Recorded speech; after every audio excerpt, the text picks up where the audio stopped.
Creativity and Change Leadership Department at Buffalo State University. In 2021, because of the pandemic, we hosted a virtual conference that we called Mini Creativity Expert Exchange. And we called it Mini because we didn't hold a traditional conference where people came to Buffalo, and instead we came to you virtually. And that experiment became the largest creativity expert exchange ever, with close to 300 participants from across the United States and from around the world. It is so wonderful to see all of you on my screen today. We hosted the conference again virtually last year, and we haven't looked back. This year, we have close to 500 registered participants that will be dropping in over the course of the next 2 days, and at last count from more than a dozen countries. So welcome all of you, and it's just so delighted to see where you're coming from as you're coming onto the Zoom meeting. So thank you. And to support the conference, we've received about $1,600 in donations. Thank you all for that as well. So a little history here. The Creativity Expert Exchange began in the late 1990s. And our intent was to have faculty, alumni, and current students of the Creativity and Change Leadership Department share some of their latest findings from a research perspective and from their fields of practice. And then over the years, we decided to expand the reach of the conference to include people that are doing interesting work in just about any aspect of creativity, both from our view of the department and from other areas as well. And so when we use the word expert, we mean people that are working in the field of creativity, facilitating creativity innovation programs in organizations, and really also for those of you who are passionate about how you can apply creativity in your life. I'm looking at a bunch of experts today. I love it. So there's a wonderful quote that I came across recently from Alex Osborne, our founder, also the O in the advertising agency BBDO, and author of the landmark book Applied Imagination that we really base a lot of our work on.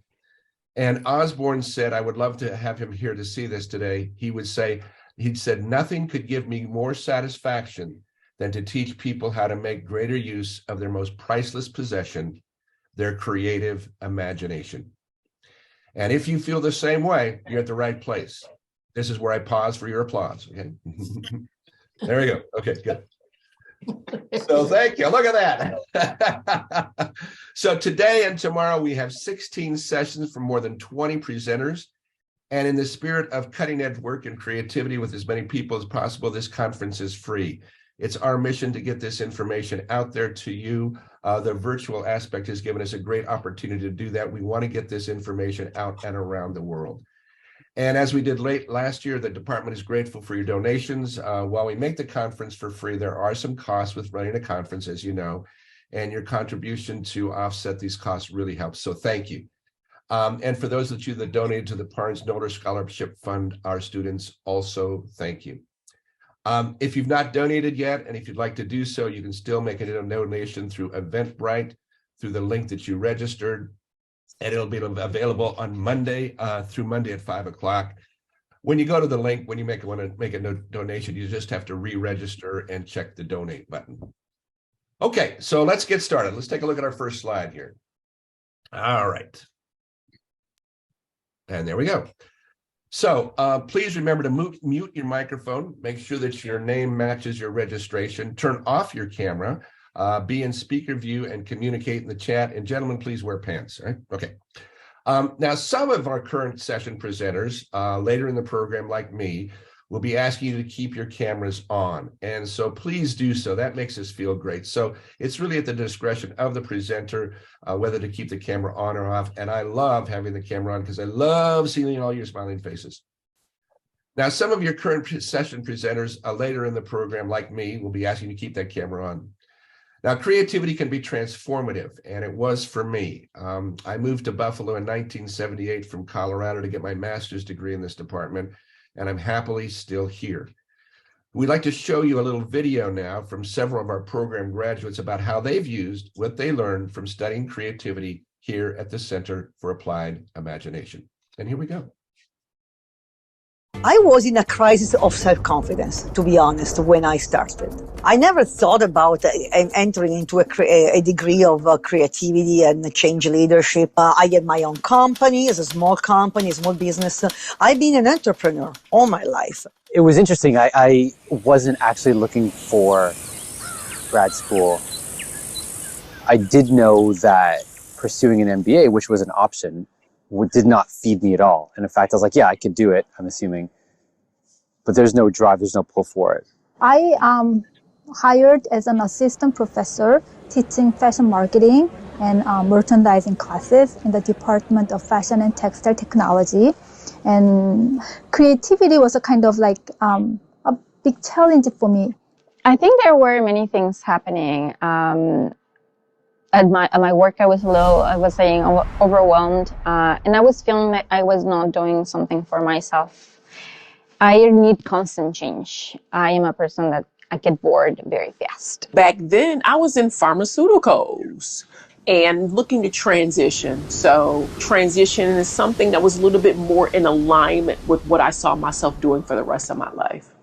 So this came to a point in my life that was really critical because whereas I was certainly excited and happy about a new life in the United States, coming from Italy, I was also kind of scared and a little bit lost and vulnerable. And so what that meant was two aspects of my life. There was a fair amount of dissatisfaction. I didn't know what to do about it. I didn't have any clue. The challenge, I would say, is being in a position to paddle my own canoe, wanting to have the tool set that I needed in order to catapult me into another direction. So when this was presented to me, it was really a sweet spot for the point I was in my life. It was really critical enrolling in the program. I didn't expect that all the courses are very engaging. They really help students to change their way of thinking. The amazing part of this is that you can get as far as you want. A lot of time spent in reflection, a lot of interaction, and small team work and group work. A place where misfits could come and be their unique self without having to capitulate or conform. This is where you can get it wrong and learn from it and leverage it. We have a framework that we get with the program, then you put the fabric on it. The first aha, the first cognitive aha. It really helped me to see my role as a leader. I was able to apply whatever I learned from class to my personal life. I always wanted to teach, and I'm in a way teaching now. I'm actually doing what I wanted to do, and now it makes sense. It really changed the way I see the world. To make a long story slightly longer, my relationships have changed for the better. Transformative, confidence building, a lot of intrapersonal growth. This place made me grow as a creative leader. The best choice of my life, I always say, is marry Tim, and the second is to enroll in this program. It was liberating. If nothing else, this could be that next big thing for you.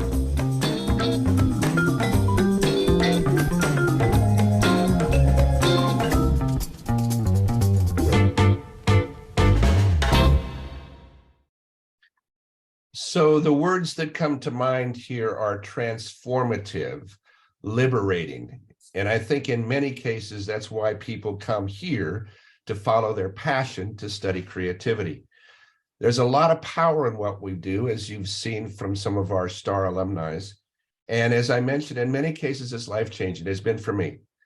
And that's our mission, to ignite creativity around the world. And we do that one person at a time.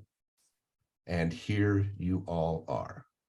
So a heartfelt welcome to all of you. Thank you all for being here. Let's take a look and review our agenda for today. So after I introduce Dr. Puccio, we'll have our keynote address by Dr. Zarina Ivacek-Pringle. And Dr. Puccio will tell you a little bit more about her in a moment. And this is going to be followed by a meal break or a snack break or wherever you are in the world break from 11:30 to 12:15 New York time. And for those of you who are interested in the graduate program in creativity and change leadership, are our executive credentials, our SUNY Advanced Graduate Certificate, or the master's program. Dr. Udis and Dr. Puccio will be available to chat in a designated Zoom room during the meal break, or whatever that break is, for 45 minutes at 11:30 New York time. Now, the link to this Zoom room will be in the program and in the document we've posted in the chat. We're going to be conducting a graduate information session for those of you who are interested in the graduate program on Thursday, March 16th. And one session runs from 12 o'clock to 1 o'clock New York time, and then a repeat session that runs from 4 o'clock to 5 o'clock New York time. And these are separate event registration sites for the two links, and the links can be found in the chat box. And I see that Dr. Puccio has just put that in the chat box. During the New York time meal break, the room will be open for anybody who wishes to network and connect with others. We'll have this Zoom room open from 11:30 to 12:15 New York time. Our concurrent sessions will begin at 12:15 to 1 o'clock in the New York time zone. Then we'll take a break from 1 o'clock to 1:15, followed by a second block of concurrent sessions, which will run from 1:15 to 2 o'clock. And then we'll have a wrap up of the day and a preview of day 2 from 2 o'clock to 2:15. You'll stay in your concurrent session rooms, and you'll end the day in your concurrent session rooms. The links to the concurrent sessions are found in the program and in the document that we posted. And by the way, you're not obligated to go to the concurrent sessions you indicated when you register. This is a creativity conference. You can move around. If you're in the mood for something else today, go for that, all right? Just go to this session that you want to by selecting the correct Zoom link. And most of the session presenters will be in there several minutes before their session is scheduled. So if you'd like to drop in and say hello, please do so. I'll be happy to say hi to you folks when you come over to my session. We have several concurrent sessions throughout the day at the same time. Some of you might have a hard time choosing which one you'd like to go to. Don't worry. If you want both sessions, we're going to record them, and we'll let you know how to access those recordings a little bit later in the program. So you can have two Creativity Expert Exchange. If you feel like it, watch it live and watch it recorded. Tomorrow, please, we recommend that you join us during the virtual coffee hour, coffee time between 9:30 and 10 o'clock New York time. We had a wonderful time doing that today, just to check your connections to make sure that we're all kind of on the same page. And for those of you who are interested in the Center for Applied Imagination, the faculty are hosting an after-hours State of the Center presentation today. And anyone interested in hearing some of the latest activities come out of the program, such as our forthcoming doctoral program, our innovation suite, current faculty works, please return to the main conference room from 2:15 to 3 o'clock New York time. Once again, if you're interested in finding out what's happening with the center, just please return to the main conference room from 2:15 to 3 o'clock New York time. Finally, our backup plan, if a Zoom meeting goes down, concurrent sessions moderators are recording that. We'll record everything. We'll make them available after the conference. And we'll let you know when these conference recordings are available. And to introduce our keynote presenter, I'd like to introduce Dr. Gerard Puccio, SUNY Distinguished Service Professor, Director of the Center for Applied Imagination, Chair of the Department of Creativity and Change Leadership at Buffalo State, and my friend, ladies and gentlemen, Dr. Gerard Puccio. Gerard, over to you, please, sir. Thank you, Dr. Firestein. You could hear from Roger's lovely voice why we have him serve as our MC. He's got that remarkable narrator voice. He also owns the largest microphone among all of the faculty. So not using it today. You're not. Well, see, you don't need the technology. Your voice is just lovely as it is. So let me add my welcome to you all. It's terrific to have alumni, current students, other creativity experts joining us. I see at the moment we have 181 participants who have joined us. So welcome all. I get the distinct honor of introducing our keynoter. So a little bit of background, Zorana won't know this, but I learned of Zorana a few years back. This was pre-COVID when I was doing a keynote for a statewide conference, and the other keynoter was Mark Brackett, who is the founding director of the Yale Center for Emotional Intelligence. And the evening before, we had dinner together, and he said, "Oh, you know, I've got someone on my team who has an interest in creativity." And that was Zorana he was referring to. So that's when I first learned of Dr. Ivcevik's work. She has more than a passing interest in creativity. Let me go through her bio, and you will hear that she is a real contributor to our field of study. So Zorana Ivcevik is a senior research scientist at the Yale Center for Emotional Intelligence. Dr. Ivcevik studies the role of emotion and emotional intelligence in creativity and well-being. And one of the reasons why we chose that video earlier was to kind of highlight what we believe happens through the transformative power of creativity. Is it does help people to connect better with themselves and to enhance their well-being. She has previously served as associate editor of Psychology of Aesthetics, Creativity, and the Arts and International Journal of Creativity and Problem Solving, and is currently associate editor of the Creativity Research Journal. She has co-edited the Cambridge Handbook of Creativity and Emotions and is co-editor of Crisis, Creativity, and Innovation. She has collaborated with colleagues from Denmark, Spain, China, France, Germany, Poland, and Croatia, and published her research in journals such as Personality and Social Psychology Bulletin, Journal of Personality, Applied Cognitive Psychology, Creativity Research Journal, and Journal of Creative Behavior, and others. Her work has been featured in the following: Harvard Business Review, ArtNet, US News, Education Week, Science Daily, and numerous others. She is a regular contributor to Psychology Today and the Creativity Post. Dr. Ivcevik received the Award for Excellence in Research from Mensa Education and Research Foundation. Let me just say, wow.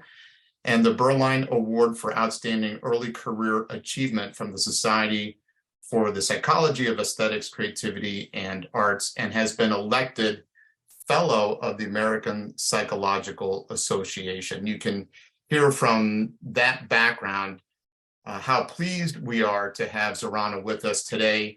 Zorana will deliver a keynote for roughly 45 minutes. I'll be moderating, checking the chat box. I invite you all to make comments and, most importantly, pose questions. I will be reviewing the chat box during Zorana's keynote, and around 45 minutes from now, 11 o'clock-ish local time, we will transition into a Q&A, and I'll be using your comments and questions from the chat box to pose questions to Zorana during the Q&A. So Zorana, welcome to the Creativity Expert Exchange. I'm going to turn the microphone over to you. Thank you for joining us. Thank you. Thank you very much for having me. And thank you for that I'm now very self-conscious introduction. I will start sharing my screen. Let's see. And technology works, always wonderful when it does. As it was said before, if you're comfortable having your cameras on, I love having cameras on because it feels more in-person-y. And before I start, I just want to say how happy I am to be. I'm going to call it in Buffalo, although I'm not in Buffalo, I am in New Hampshire, because I started thinking of becoming a creativity scholar by reading all that pioneering work in the 1950s and 1960s, and some of that coming from Buffalo. And I feel the history. I feel the history and I feel the future being here. And thank you very much for the invitation. So I will talk to you today about creativity and well-being. And in particular, I will put emotions in the mix and argue that emotions are that glue that makes this connection happen. And we all here are in the field of creativity, so I pretty much don't have to tell you that creativity is important. We all know that. We all know it intuitively, and we also know it from the culture around us. There's a lot of talk about the future of work, and the World Economic Forum publishes every 5 years a list of top 10 skills in the economy based on a survey of leaders across industries. And I found it fascinating to monitor through time the status of creativity skills. And I thought it was great when about 5 years ago, there were several creativity skills, but the very latest list, out of the top 10 skills, 5 have to do with creativity and problem solving. And I think that's stunning. That is really half of it. And when you add there those skills that deal with emotions, which is going to be a big part of what I talk today, we are at 80% of what we need in the changing economy. But creativity is not just important for what we need to do in our jobs. Creativity is also important for our well-being, and that is something that is our focus today. And creativity is related to all kinds of well-being. It is related to hedonic well-being, how we feeling more positive emotions and fewer negative emotions. We know that engaging in creative activities can repair mood, can make us feel better. And also we know that engaging in creativity can enhance our sense of purpose and meaning in life, or that aspect of eudaimonic well-being or psychological well-being. The interesting question is how?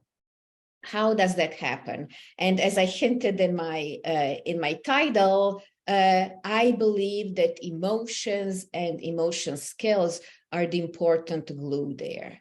I will do a talk in 3 parts.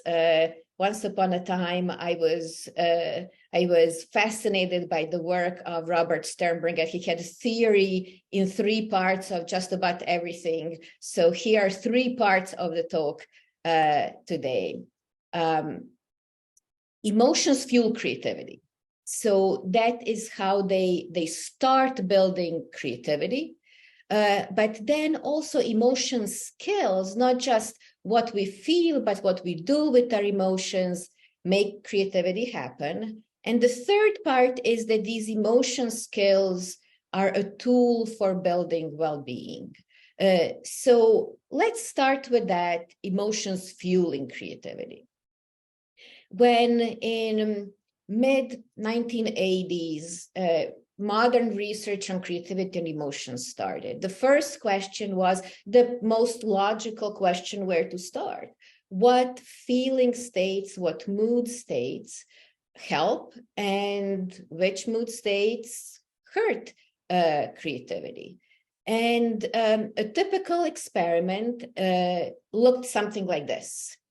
First, participants came into the lab and experimentally their moods were induced. Psychologists like experimental control, and they didn't want to study natural mood, but let's have control over what mood states people are experiencing. And they would induce mood through music or through autobiographical memories, recalling important emotional events. And then people would be given a creativity task such as this. This is a figure completion task. There are many others like the alternate uses task and others that we are all familiar with. And what the task here is to complete as many figures as possible in a certain amount of time, and to have as many and as interesting, original, and creative ones as people can think of.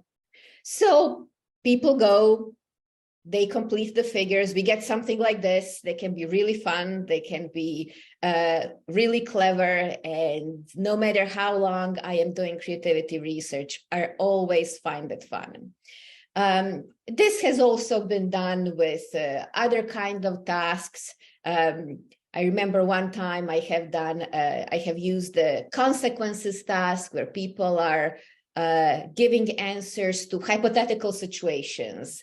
And imagine if people could become invisible at will, what would happen then in our world? And some of my favorite answers were that you would only see supermodels on the beaches, and that paparazzi would be wearing infrared goggles.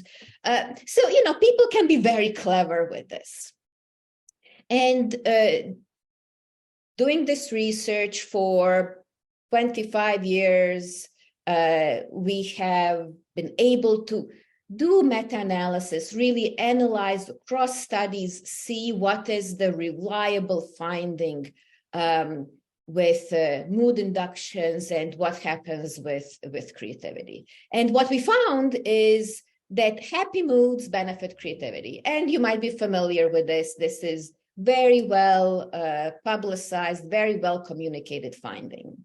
And it's very reliable. But when I saw it, I was not happy about it. I was not unhappy about it in the sense of not trusting it.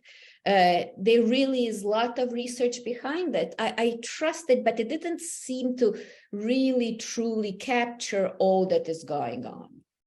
And when you look into the details of this research, what we find is that there is actually a limit to the research. And the limit is that happy moods really and truly benefit creative idea generation, but only quick creative idea generation. If we give people more than 4 minutes to work on a task, this benefit disappears. So those big bursts of creative idea generation, they really can benefit from being happy, positive, energized, but then it dissipates. And this does not make it unimportant, but it makes us appreciate that, well, it's not the whole story. In those brainstorming sessions that all of us have been in and facilitated, those big bursts are truly important. In the educational context, those big bursts are really important. There are many contexts when they're important, but they are not the whole story.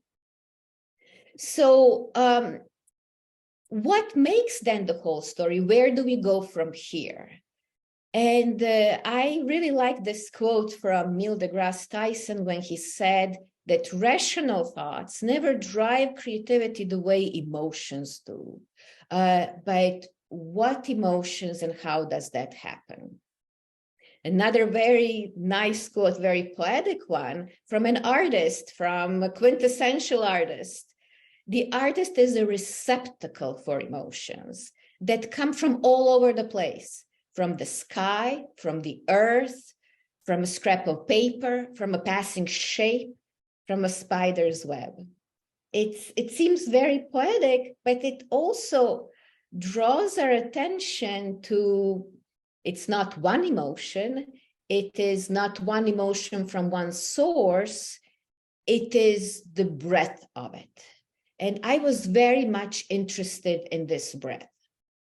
So if you are interested in a breadth and want to study the whole range of what could be, well, the traditional method that psychologists use in experimental research is not going to work because you can only manipulate one mood at a time. And I was really not primarily interested in that. So I wanted to go to the source, to people who are doing amazing creative things. And I recruited a sample of professional creators from different fields. They were broadly artistic fields, but very broadly defined. So they were painters and sculptors. They were designers, choreographers, composers, writers of fiction and not fiction, and so on. And I asked them open-ended questions. I really wanted to hear for them to share their experience. And the first question I asked them was about emotions that inspire creativity. And this is what we found. The size of the word indicates how often it was mentioned.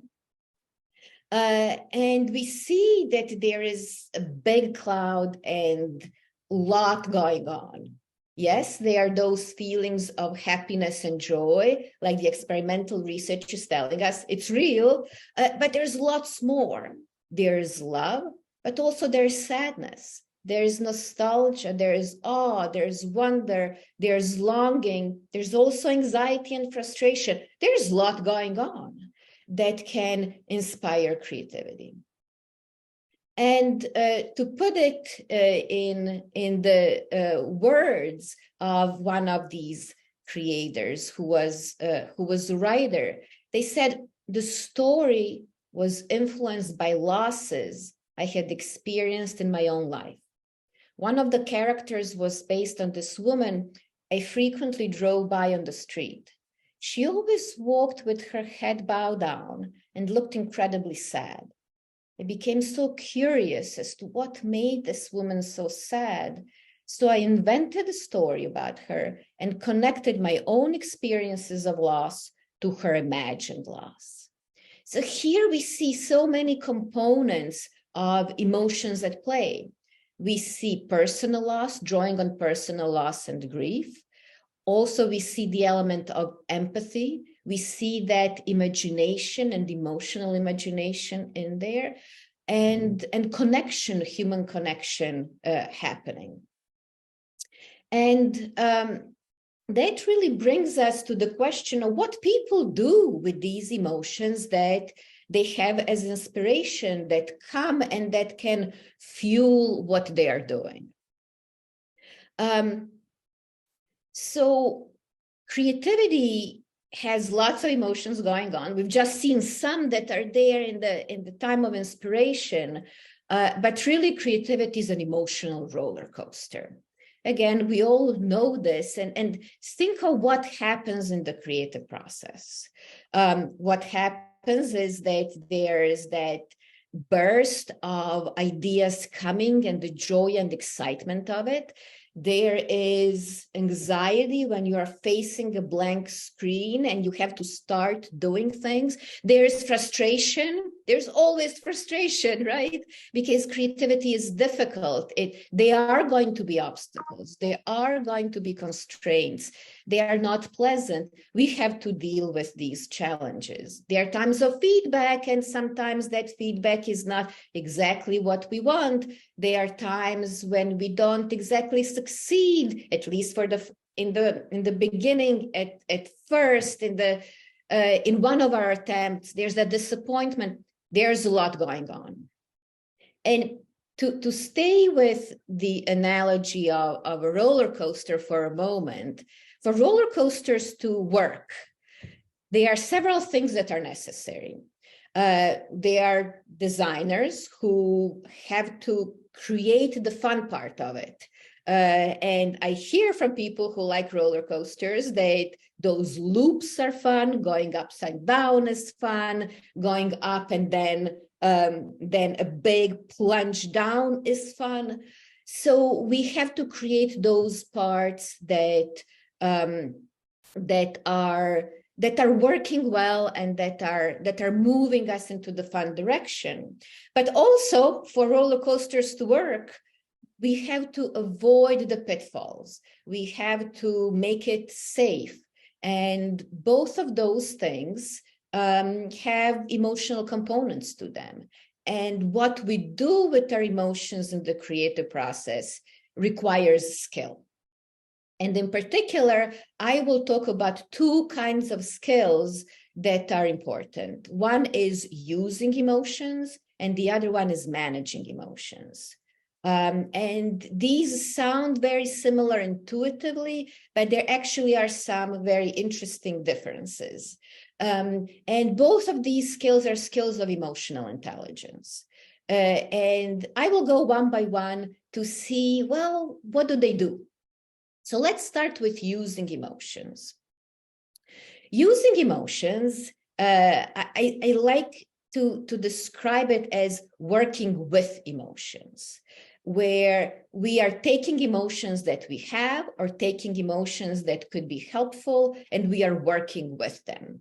We are not trying to do anything to the emotions themselves. We are trying to take them as tools for thinking, for problem solving, for our work. And for this to happen, we need to do three kind of foundational things. First, we have to figure out and label emotions, what we are feeling, accurately and granularly. What does that mean? Well, accurately means that what it sounds like, that we are precise and specific in and true to what we are using, right words to describe our experience. The term granular is used by emotion scientists to describe the level of specificity and nuance in describing our emotional experience.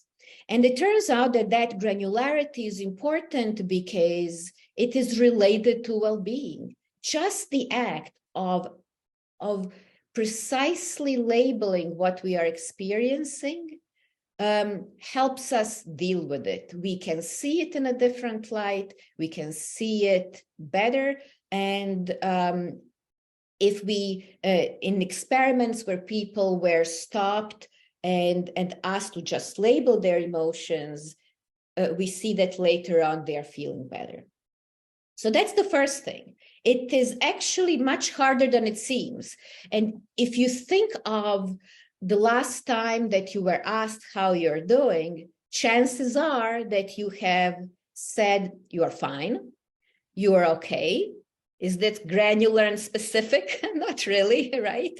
Because fine and okay can mean I'm content, I am satisfied, I am happy, I am joyful, I am curious. It can mean any of those things. And what you do can depend on what specifically it is. Another thing that you could have said in all our experience is that maybe you're feeling stressed or busy. Our culture in particular has this worship of being busy. What does that mean? Stressed can mean being challenged, being pushed to your ends, but in a positive way and a growth way, or it can be threatening. Stress does not really tell us what is going on. So we can be more specific and precise in labeling.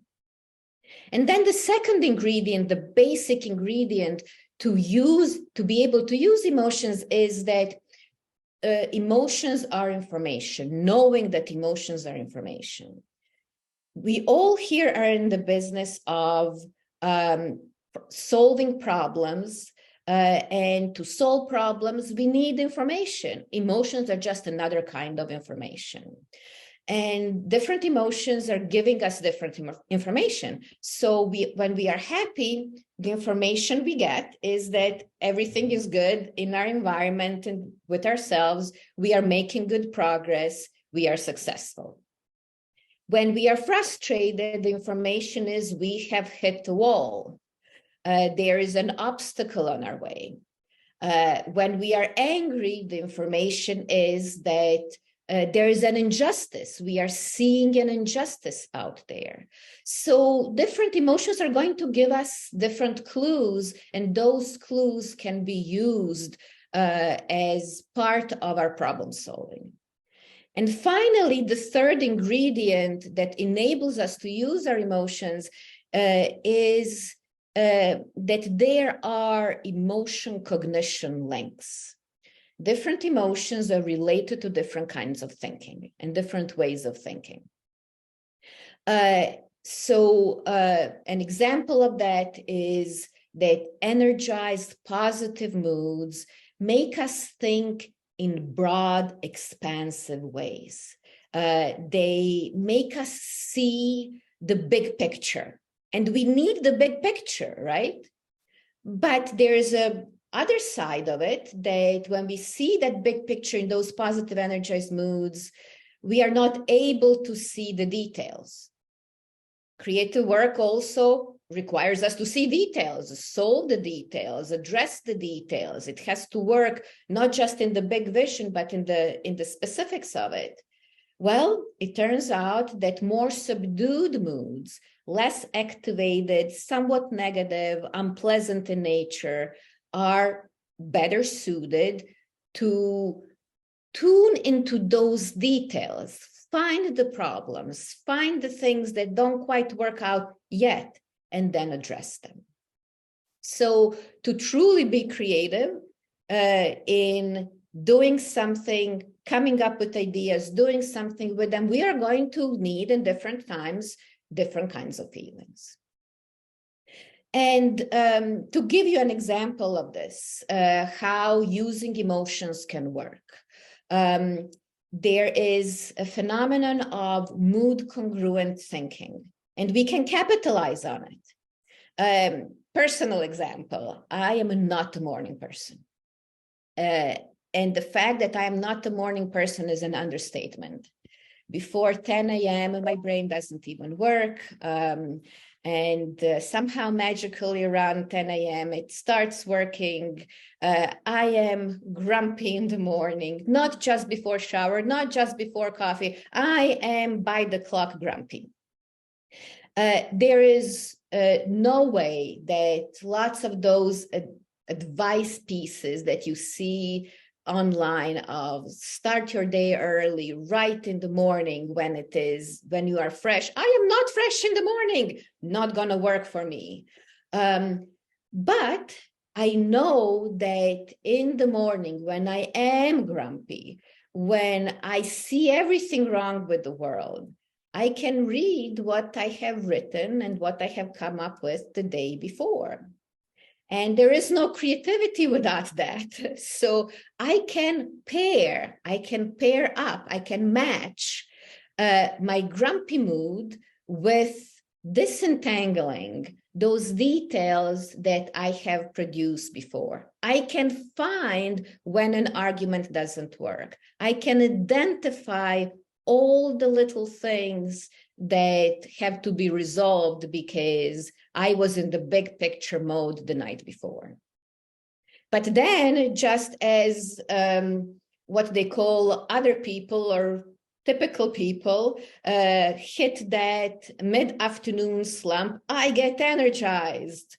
And it's 2, 3, 4 p.m. I can come up with lots of ideas. I can see the big picture. I can move big pieces. I can be in that expansive creative thinking mode. But both are necessary. There is no coming up with anything of true value that is going to influence the world and make a change if we don't deal with both kinds of tasks. Just like there are in those experimental studies, just like scientists can manipulate moods and purposefully move their study participants towards happier or more sad or more frustrated moods, we can do that to ourselves more systematically or more intentionally. If we know that we cannot always choose what we are doing at different times to do this matching, we can also use strategies to put us in more positive moods when we have to face that brainstorming session, for instance. So this is what we do with using emotions, but I also manage this skill of managing emotions. And the way I like to explain it is doing something about emotions. We know that sometimes emotions get in our way. We can be overwhelmed, we can be frustrated in an unhelpful way, and we have to do something about it to move on. An example from one of my favorite New Yorker cartoons, a cocktail party scene, and this lady says, "Did you know that it was Harry who came up with the idea for the daiquiri? He just never did anything with it." Okay, so we all know a Harry, right? And at some point in our lives, we were a Harry for some of our ideas. We had ideas, but never did anything with them.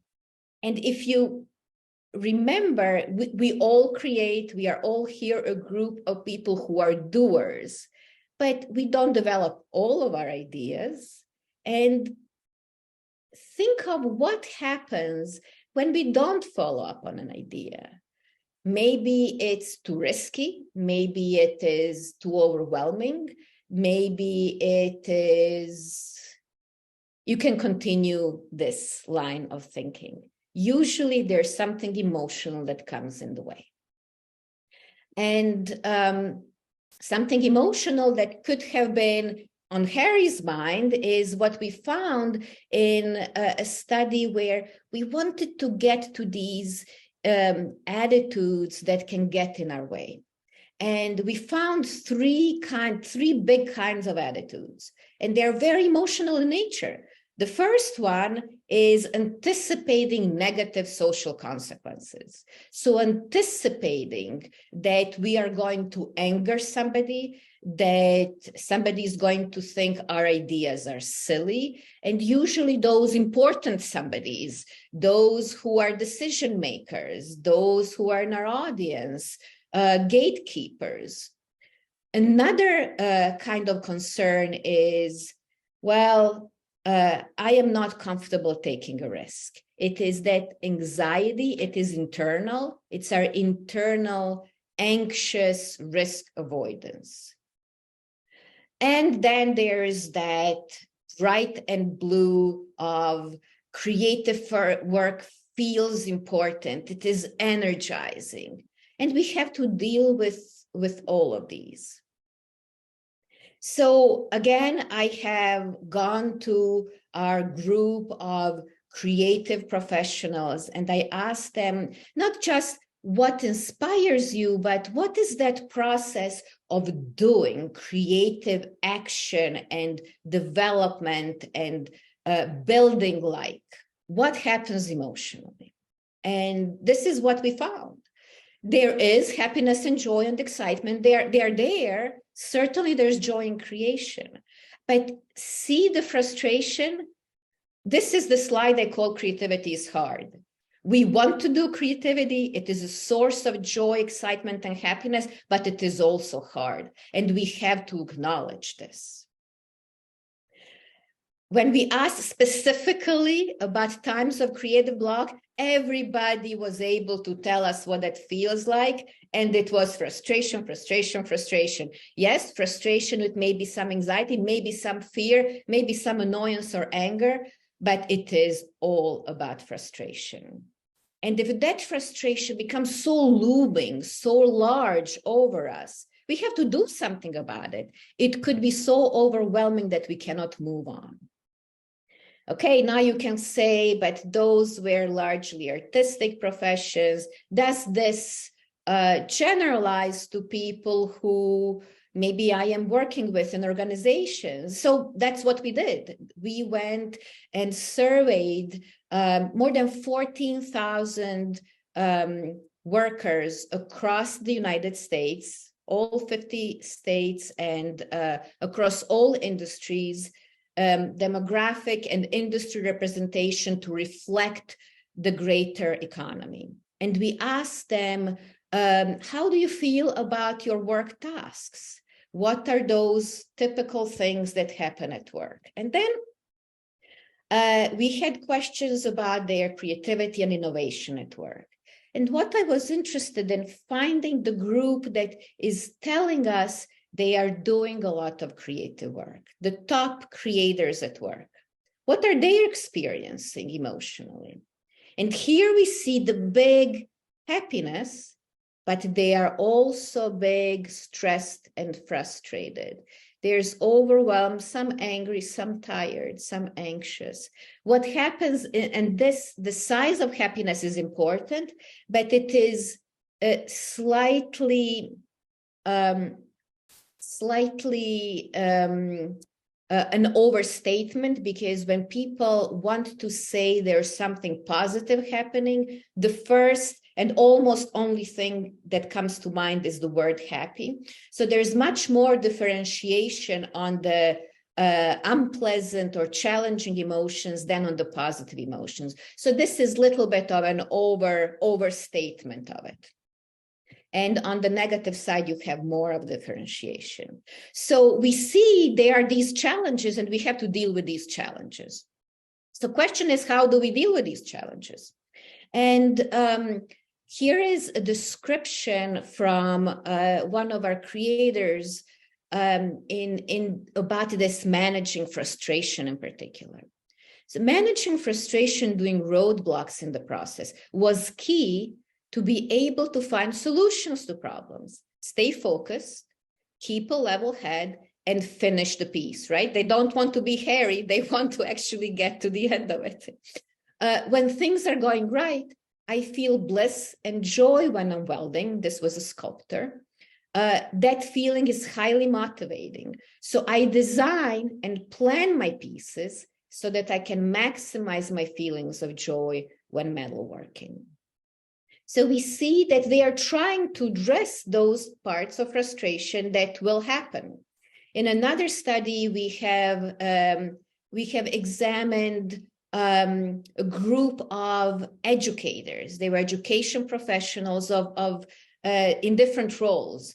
They were teachers, they were school principals, they were school counselors. What they all had in common that they were part of a fellowship cohort who worked for a year on a project developing new instructional materials, teaching what we call sometimes, very unfortunately, soft skills. What one of these educators described when hitting roadblocks, I use a lot of self-talk. I also talk out certain frustrations with close friends. I take time to breathe and change my location so I can reframe our perspective when I need to. And what we see here in just 3 lines is several things we really need to know to deal with our emotions. Having a single strategy is not going to work. You need to have multiple strategies, try them out. Even something that is generally useful might not be useful in a particular instance, and you might have to try out different things. So we see that we can influence our emotions, we can change them, we can modify them, we can use different strategies to do so. And when we do, something happens with creativity. In this study, we have examined people who have creative potential. We said we have to start with creative potential. And in particular, things that are in the domain of imagination, openness to experience.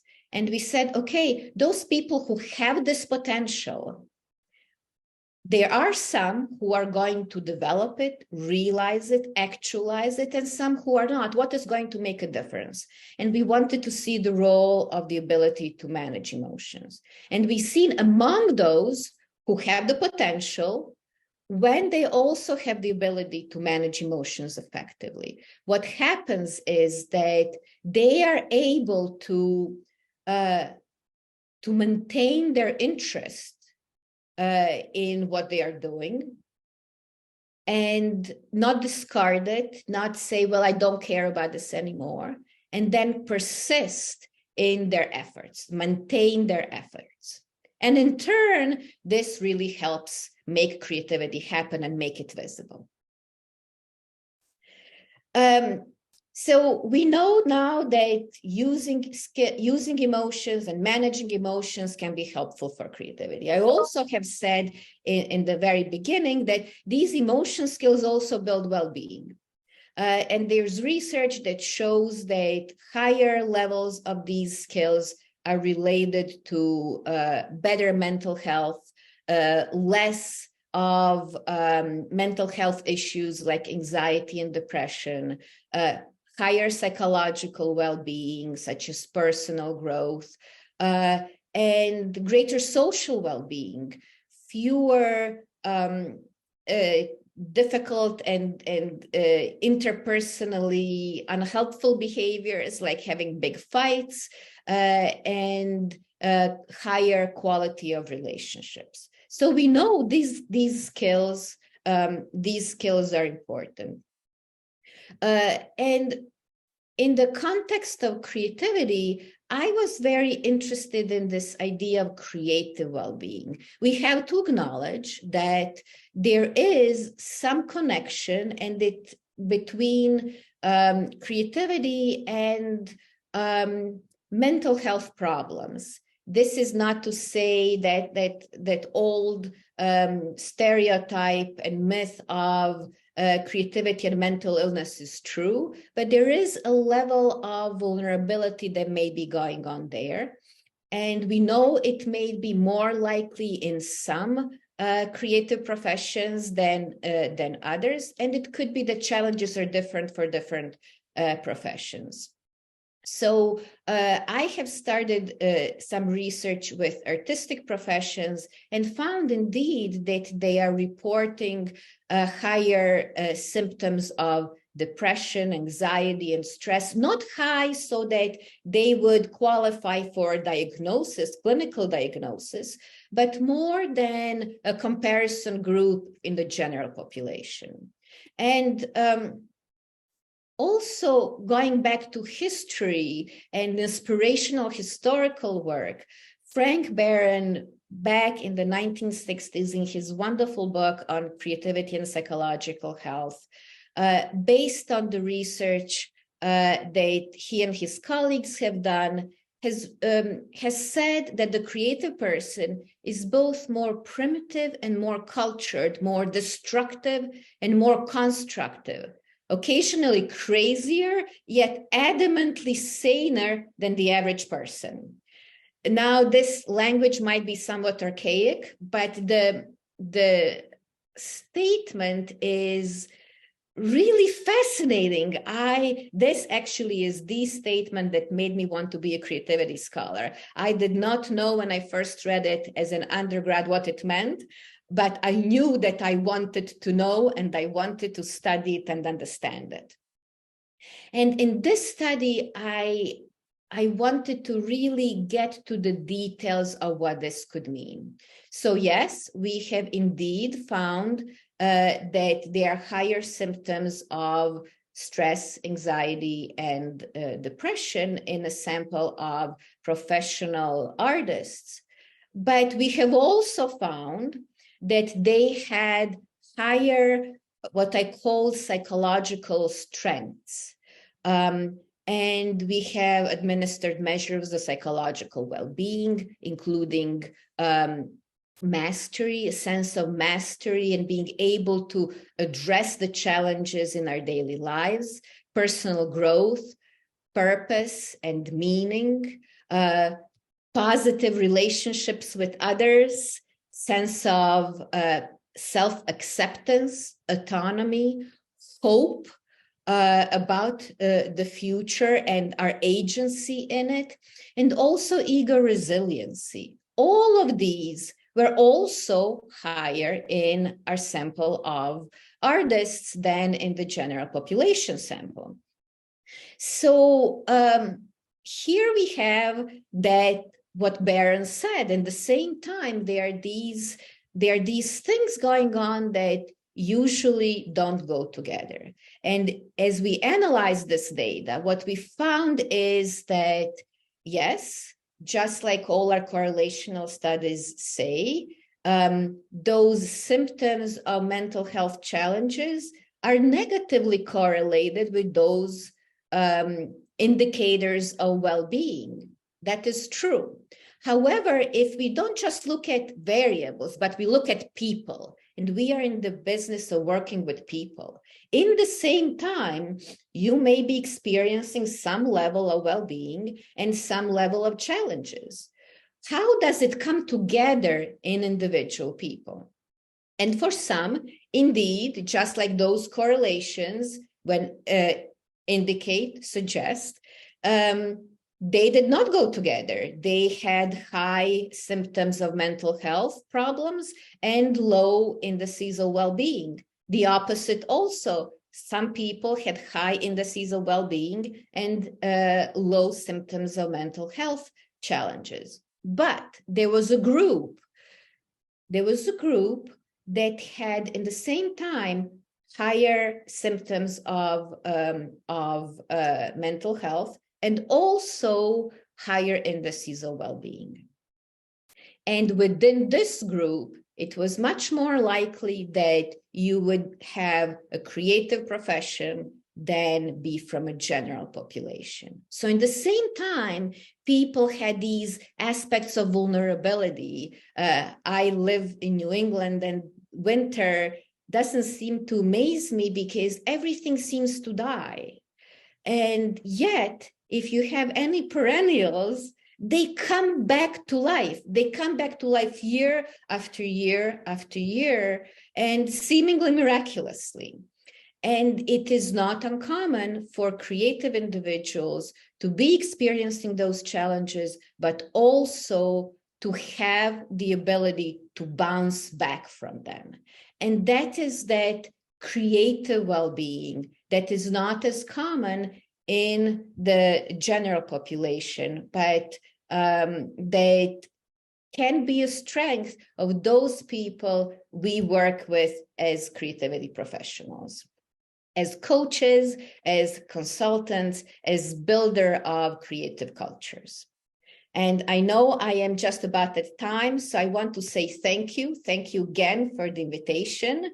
This is my contact information, and I would love to connect with you and see you on those collective social spaces. And this is the link to my blog where I talk about lots of these things for the more general audiences that might be of use for people who you work with. And at this time, I really want to open up for questions and hear from you and see how we can engage in a conversation.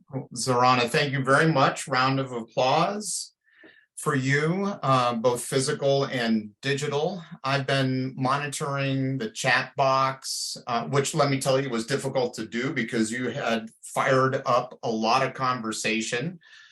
So I'm thrilled to have you be the lead off in terms of the keynote for our Creativity Expert Exchange. So as I said, I've been monitoring the chat box, and I'm going to use the conversation that has occurred there as a stimulus for some questions to pose to you. So what I'll do is I'll represent the audience and relay to you. And of course, there were many more questions that came up than I think we'll be able to respond to in 15 minutes or so. So in your opening, you refer to emotional skill, and a word that really leapt out at me that I'd like to hear you elaborate on. We don't often think about emotions as skills. In our work in creative problem solving, we talk about cognitive and affective skills. So can you let us get some insight into, and I think it's powerful, why you connect the word skill to emotion? Intuitively, most people wouldn't make that connection, but I think it's important. I'd love for you to describe why you use the word skill in connection to emotion. Thank you. That is a great place to start. And you have all heard the term emotional intelligence, and it is a wonderful term, but it is oftentimes a misunderstood term because of some popular ideas that have taken hold and could be a little bit misleading. So what emotional intelligence is an example of an emotional ability, and I tend to use the word skill rather than ability to stress that it can be learned. We can train for it. There have actually in the last few years been 2 wonderful meta-analyses on training in professional settings and really showing that we can learn these skills. And what emotional intelligence is our ability to think about emotions and solve problems about emotions. Mm-hmm. Just like general intelligence is cognitively thinking about information and problems that are relatively devoid of emotions. When you think of cognitive intelligence tests, they are designed not to be emotional in nature. But when emotions come into play, it turns out it's a little bit different. That it is possible that people who are highly intelligent and able to solve general problems might do less well in solving problems that deal with emotions. Mm-hmm. Mm-hmm. There are 4 particular abilities of emotional intelligence: perceiving emotions accurately in yourself and others. So being able to read the cues. And the second one is the ability that I have talked today about, using emotions to help problem solving and thinking and decision making. Then there is understanding emotions, knowing the likely causes and consequences of emotions, and then managing emotions, another one that I have discussed today. And it's when we think of emotion, the first thing we consider is that experience, what we feel.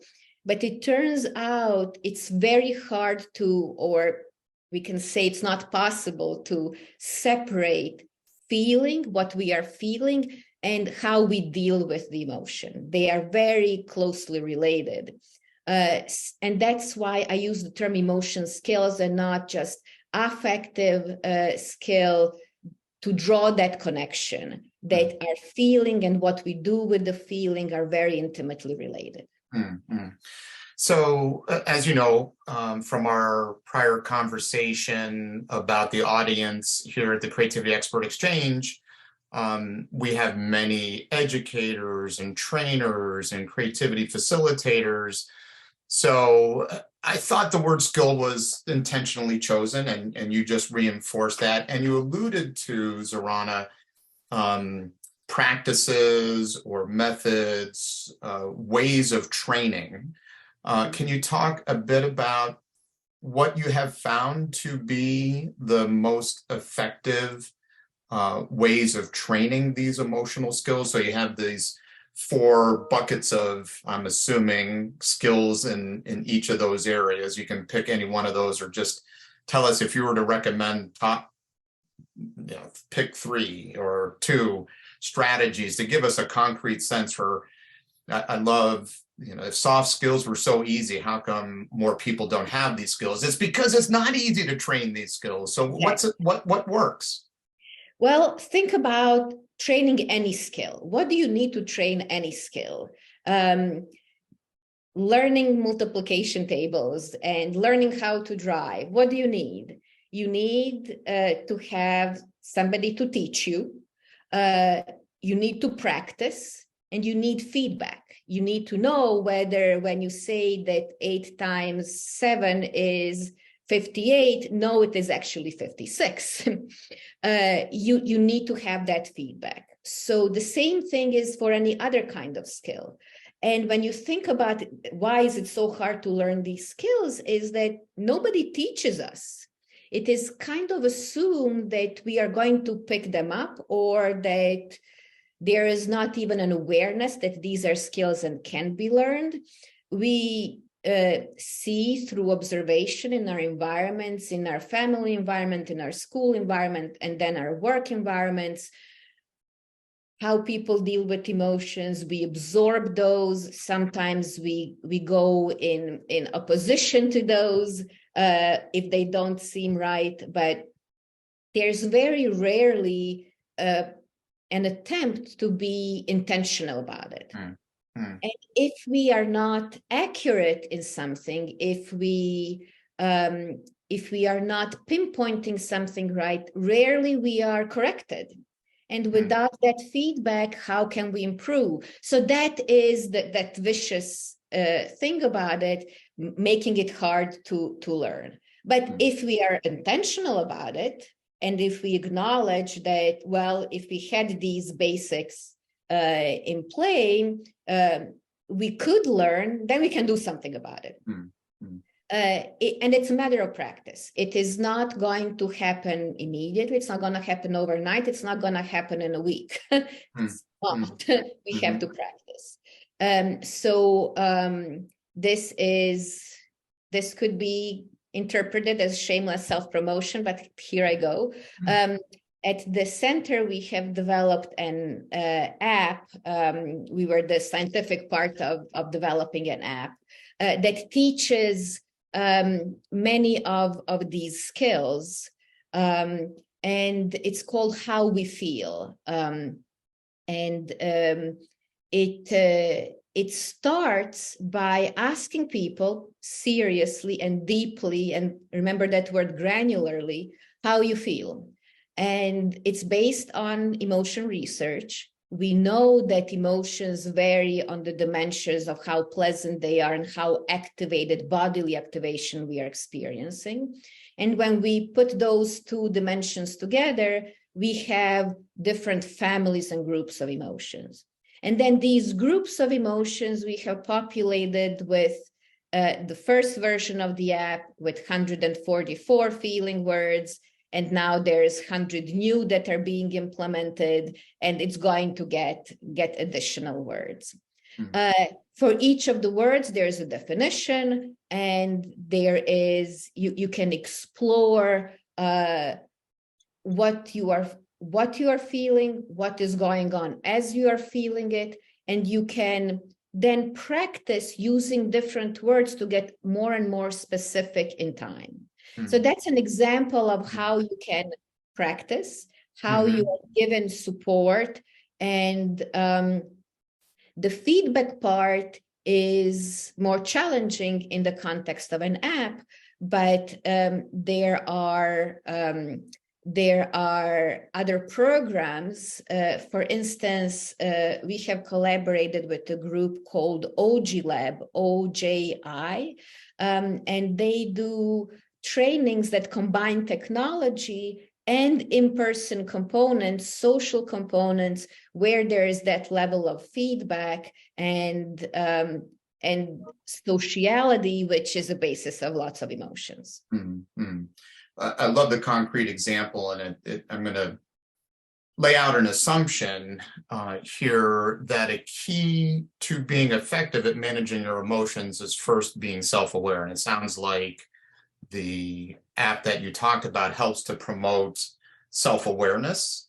Are there other strategies that one might use? Because if you're not aware and able to reflect on the emotion that you're experiencing, it feels like it would be difficult then to manage oneself.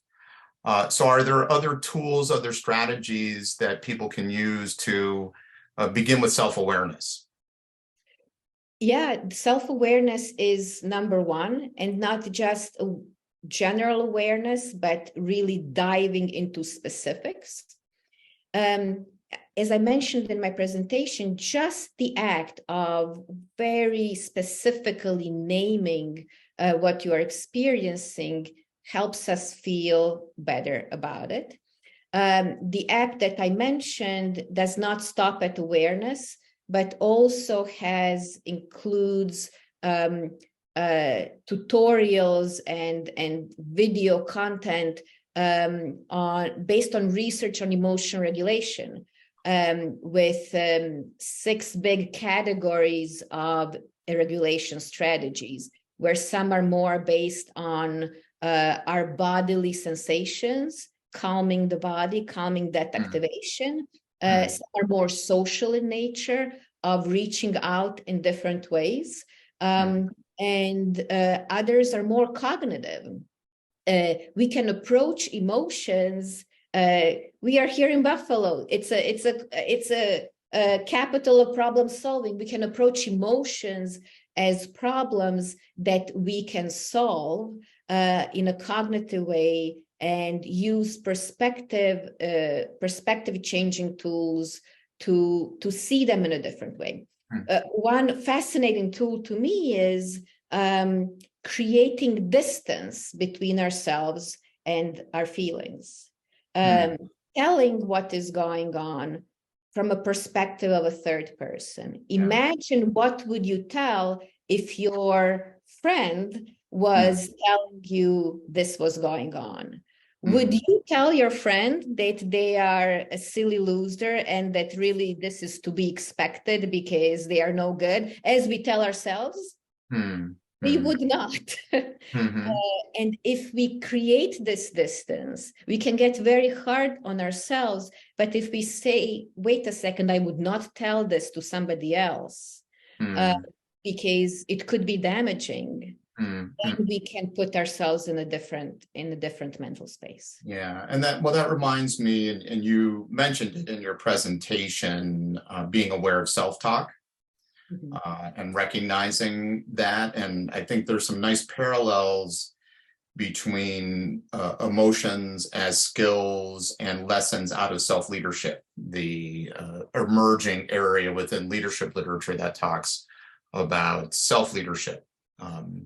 So I see some corollaries there. I'm going to shift a little bit. There was a question that was posed in the chat box that moves us from individual focus to more team. And you touched very briefly on this can be a social experience in terms of reading others, but also how we affect others and managing emotions within a team. And I'll build on the statement. So the statement in the chat box was, how do we bring and maintain the passion and persistence in mission-driven work within our team so the creativity flows within the teamwork? So how do you sustain that? Now, I'm also going to add to that, what are the challenges post-COVID of the prevalence of remote work? And what does that do to emotional relationships and managing in positive ways emotions and teams to be able to do creative work? So Zorana, your insights on the team and team emotions? Yeah, that's a beautiful question. I have just submitted a paper on emotional intelligent organizations where we really discuss this in great detail. To give you an example, we have done a study, the same study that I mentioned in my presentation of workers across the economy in the United States. And it was more than 14,000 people at different levels in organizations and across different industries. And we wanted to see the role of leaders.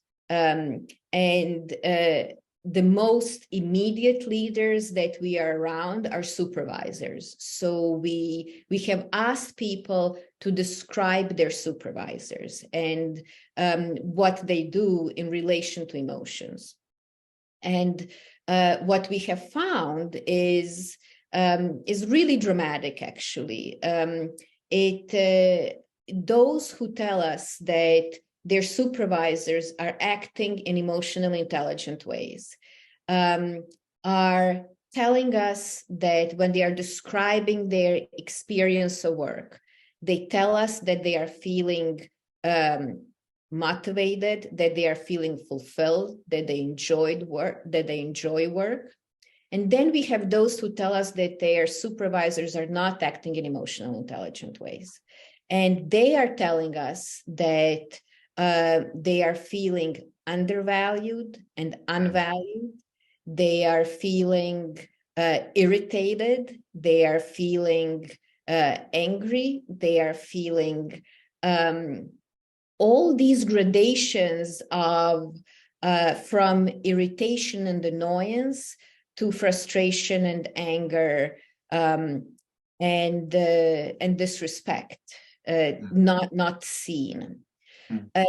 So we see this big contrast, and we then looked at, okay, how does these actions in relation to emotions of supervisor relate to the climate, emotional climate at work? And we see that more greater this emotional intelligent behavior, more positive climate at work, and also the greater likelihood that workers are going to perceive opportunities for growth. And as they perceive opportunities for growth, they are going to be more likely to engage in creativity and innovation at work. So we see this as a cycle. And here's a trick. This is a very hard problem to crack, but we start with that awareness. Long-standing definitions of professionalism, I mean, we go back to Weber on that, are telling us that you leave emotions at the doorstep. But it's hard to do. It's not only hard to do, it's not possible to do. Yeah. We can attempt to do it, right? You can say, my work requires me to leave the emotion at work, so I do it. You cannot do it. So what happens is, this is the most fun scientific term I have ever heard personally, emotion leakage. Yeah. You cannot leave it. It comes out. It oozes out at work. It oozes. Yeah. It oozes, sometimes doesn't just ooze, sometimes explodes, sometimes shows in ways that are, unhelpful. You cannot leave it at the doorstep. And so what happens is that if we say, okay, you learn that it cannot be left, and you say, okay, this just cannot be. We used to think that, but we were misguided. It happens, we learn. If you acknowledge, people who acknowledge emotions, does not mean that we all have to be happy and joyful at work and express everything we feel and work. It's not helpful to express everything we feel at any time we feel it. But if we are mindful and appropriate and effective in how we express and how we acknowledge others, then we can create these environments. And we have to acknowledge emotions. Yeah, I love, as we were working with the OG group, they shared this wonderful example of working in with a company. It's a small manufacturing company, small, medium size, really, and in an industry that is, think of stereotypical in emotions should be left at the doorstep. This is the group for you. They knew they had a problem, and they were just looking for something. So they were like, we are going to try this. And they learn about, you cannot really leave emotions at the doorstep. Things are going to happen, and you acknowledge emotions. They were not convinced at first, but we are going to try it, right? Problem solving. And so you have these stereotypically masculine guys who are not going to talk about their emotions, and now they've been told they should acknowledge it. So they have this big meeting at the beginning of the week, and they start saying what's going on emotionally. And they said, I am overwhelmed right now because this supplier has done this. And when that is voiced in a meeting, first, you do not have to hide it anymore, so there is relief. And that eases it to some extent. And then it's possible that there are other people in that meeting who have information or skills or resources that can be used to solve the problem. Yeah. And they have found that happens. Yeah. Fascinating. So it makes me wonder, and we're coming up against our time, what are the implications as we move towards the new normal with more remote work?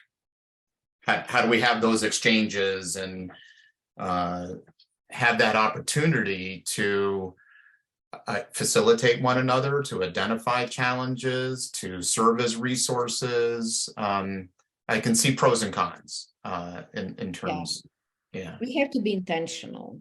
Yeah.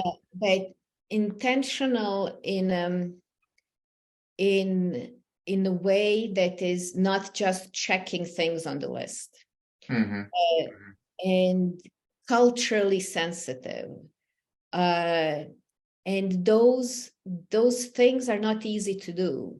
It is much easier when somebody says we have to pay attention to mental health at work or well-being at work. What happens is, okay, we are going to create a program. And those programs are oftentimes created to create them. And with best of intentions, I am not questioning the intentions. But oftentimes they miss the point because they don't start with what is actually going on, what is the cause, what are the root issues. And where I work at the School of Medicine, there was a wellness program a couple of years ago that provided a space where you could go and do coloring. Now, we know that people are stressed because they have too much to do. That is the root cause. They are stressed because they do not have the resources they need. But the solution is to do coloring. There is no connection. And without that connection, well, it's not going to work. Or saying, okay, we have to connect, we have to create connection on our teams. It's a great motivation. Now, how are you going to do it? If you're going to do it by giving people stickers, it might not work because it is not the connection that is relevant in the setting. Yeah, the intentionality that you were talking about earlier. You can't take a shotgun approach to it. I like to think about leaders as facilitators of creativity. It's not just facilitators of creative thinking, but it's the emotional side of creativity as well. And to be effective as a facilitator, you have to use the strategies that are appropriate. So I think that's a key message. So Zorana, we could go on all day. I'm a big fan of your work. We didn't even touch on, although you mentioned it briefly, the arts-based work that you've done in terms of promoting creative thinking. So I know we have individuals out there who are interested in that line of work as well. I would encourage them to look at your publications. So again, Zorana, round of applause to you. Thank you so much for joining us and kicking off our C in such a wonderful fashion.